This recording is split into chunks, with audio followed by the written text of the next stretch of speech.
If you've ever said, "Once I start investing, my money problems will disappear," this story might save you years. Here's the myth.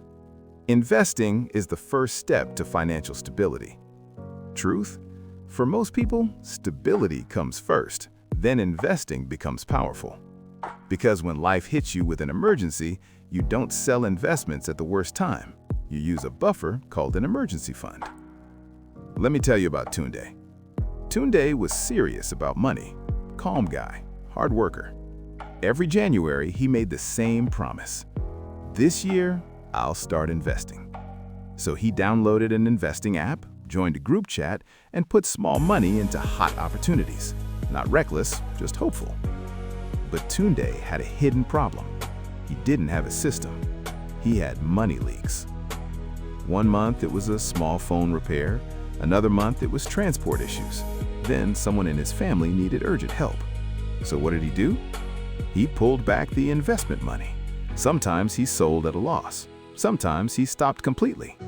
And slowly, he started believing, investing doesn't work, I'm just unlucky. But he wasn't unlucky. He was trying to build a roof before laying the foundation. Then one random day, Tunde learned a simple framework. Step 1. Build a mini emergency fund first.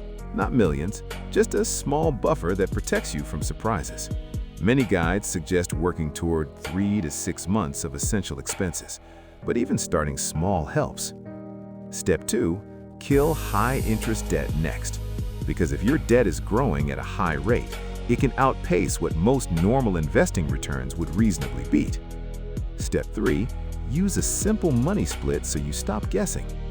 A popular starting point is the 50-30-20 style idea.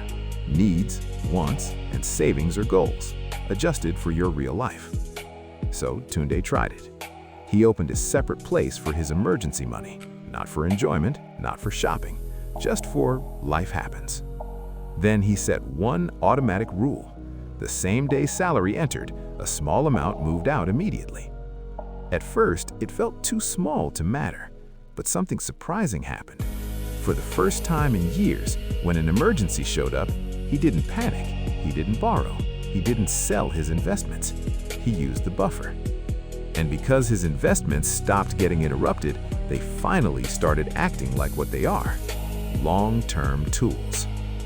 3 months later, Tunde noticed something else. He was spending less without trying hard, because the system reduced what behavioral experts call mental accounting traps, where we treat money differently depending on where it sits and why we earned it. Now, here's the before and after. Before, invested randomly. No emergency buffer. Every surprise became debt or panic. Investing kept restarting from zero. After, small emergency buffer first. High-interest debt attacked next. Simple split for spending. Investing became consistent and calm. And the best part? Tunde didn't become rich overnight. He became stable. And that's what made growth possible. If you like calm, story-based money lessons like this, tap subscribe. New sketches every week to help you build money habits without stress. So here's the question. If you got paid today, what would you build first?